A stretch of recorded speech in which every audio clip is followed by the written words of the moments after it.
தமிழ் தேசிய சிந்தனையாளரும் தமிழ் தேசிய போராளியில் ஒருவரான அண்ணன் சிலம்பரசன் அவங்க வந்து தமிழ்நாடு காவல்துறை கைது பண்ணிருக்காங்க.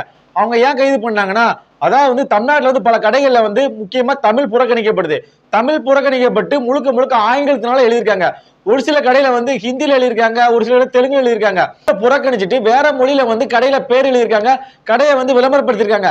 அந்த கடைக்கு சென்ற அண்ணன் சிலம்பரசன் என்ன பண்றாங்கன்னா, இது தமிழ்நாடு, நம்மளாம் தமிழ் பேசுறோம், இது தமிழ் மண்ணு, இங்க தமிழ் தான் முக்கியத்துவம் இருக்கணும், நீ பிற மொழியில பேர் இல்லங்கள, ஆனா தமிழுக்கு முக்கியத்துவம் கொடுக்கணும், தமிழ் பேர் தான் பெருசா இருக்கணும், நீ தமிழ் பேரே எழுத மாட்டேங்க, முழுக்க முழுக்க ஆங்கிலத்துல இருக்கு, முழுக்க முழுக்க ஹிந்தியில இருக்கு அப்படின்ட்டு அண்ணன் சிலம்பரசன் அப்படி பேசி அதை அவங்களுடைய சமூக பக்கத்துல பதிவிடுறாங்க. உள்ள தமிழை தமிழ்நாட்டு தமிழர்களே அழிச்சிட்டே வராங்க, அதை நம்ம தடுக்கணும் அப்படின்ட்டு ஒரு உன்னத நோக்கத்துல தான் அண்ணன் சிலம்பரசன் செயல்பட்டாங்க. அதாவது இப்படி சமூகத்துல பதிவிட்டோம்னா மற்றவங்க யாருமே ஆங்கிலத்திலேயோ பிற மொழியிலே பேர் வைக்க மாட்டாங்க, முழுக்க முழுக்க தமிழ்லே வைப்பாங்க. தமிழ் தேசிய போராளியா அண்ணன் சிலம்பரசன் செயல்பட்டாங்க. அதை பொறுத்து கொள்ளாத திருட்டு திராவிட அரசும் தமிழ்நாடு காவல்துறையும் அவரை கைது பண்ணிருக்காங்க. அதாவது தமிழ்நாட்டுல எவ்வளவு பேர் கஞ்சா கடத்துறான், போதை பொருளை கடத்துறான். சொல்ல போனா தமிழ்நாடு கஞ்சாவுக்கு அடிமையாயிருச்சு. தமிழ்நாட்டுல எங்க பார்த்தாலும் போதை பொருள்.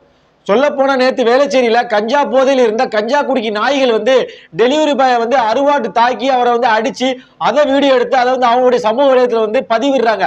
அப்படி பதிவிடும் புறம்போக்குகளை தமிழ்நாடு காவல்துறை கைது பண்ண மாட்டேங்குது. அதுக்கு அடுத்து தமிழ்நாட்டு தமிழர்கள் ஒன்றுபடக்கூடாது, சாதியால பிரிஞ்சுதான் கிடக்கணும் அப்படின்ட்டு சாதி வெறி தூண்டுற மாதிரி பல புறம்போக்கு நாய்கள் காணொலி பதிவிட்டு சமூக வலையில பரப்புறாங்க. அதையும் தாண்டி ஒருபடி மேல போய் அரசியல் பண்ற நான் ஒரு சாதி தலைவர், நான் இந்த சாதிகள் தலைவர் அப்படின்ட்டு ஒரு சில புறம்போக்கள் பேசிக்கிறாங்க.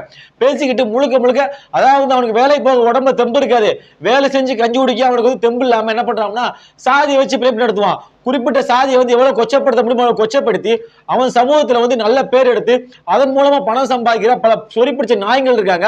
அந்த சொறி பிடிச்ச நாய்களை தமிழ்நாடு காவல்துறை கைது பண்ண மாட்டேங்கிறாங்க. முழுக்க முழுக்க தமிழ்நாடு காவல்துறை சாதி வரியை தூண்டுறவனுக்கும் சாதி தலைவரும் தான் முழுக்க முழுக்க ஆதரவா இருக்கிறாங்க. நாட்டுல பெண்களுக்கு மட்டும் இல்ல ஆண்களுக்கே பாதுகாப்பு இல்ல. அதுக்கடுத்து முழுக்க முழுக்க தமிழ்நாடு போதைக்கு அடிமையாயிருச்சு. முழுக்க முழுக்க தமிழ்நாட்டுல ஊழல், எங்க பார்த்தாலும் ஊழல். அதாவது அரசியல்வாதி எல்லா பேருமே திருட்டு பேரா தான் இருக்கான், முழுக்க முழுக்க ஊழல் வாங்குறான். அப்ப அவனை கைது பண்ண மாதிரி தமிழ்நாடு காவல்துறை எதுக்கு இருக்க போனா